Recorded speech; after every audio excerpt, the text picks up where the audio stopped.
गांव के किनारे एक छोटी सी झोपड़ी में मीरा नाम की एक गरीब लड़की रहती थी। उसके पिता बीमार रहते थे और मां खेतों में दूसरों के लिए मजदूरी करती थी। घर की हालत ऐसी थी कि कभी पूरा खाना भी नसीब नहीं होता था। मीरा शुरू से ही समझदार थी, इसलिए पढ़ाई के साथ साथ वह गांव के ही एक बड़े साहब के घर में कमरा साफ करने और बर्तन धोने का काम करती थी।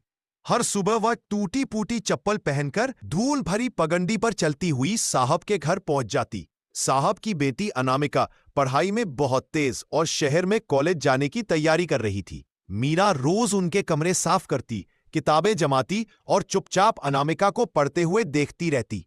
अंदर अंदर वह भी पढ़ना चाहती थी, लेकिन गरीबी ने उसके सपनों को जकड़ रखा था। एक दिन अनामिका ने मीरा को कमरे के कोने में बैठकर टूटे पन्नों में कुछ लिखते देखा। उसने पूछा, तुम भी पढ़ती हो? मीरा झिझकते हुए बोली, दीदी स्कूल की फीस भर नहीं पाती, पर सीखना बहुत चाहती हूं। अनामिका के दिल को छू गया। उसने अपने पिता से बात की और मीरा की साल भर की स्कूल फीस खुद भर दी। किताबें, कॉपी, बैग सब कुछ दे दिया। मीरा की आंखों में चमक आ गई।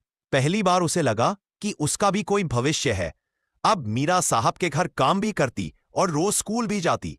मेहनत, लगन और सच्चाई उसका असली सहारा बन गए। कुछ सालों बाद उसी मीरा ने गांव में सबसे अच्छे नंबरों से 10वीं पास की और फिर आगे पढ़कर गांव की पहली नर्स बनी। गांव वाले उसे सम्मान से मीरा दीदी कहकर बुलाने लगे। जो लड़की कभी दूसरों के कमरे साफ करती थी, वही आज गांव के लोगों की सेवा कर रही थी।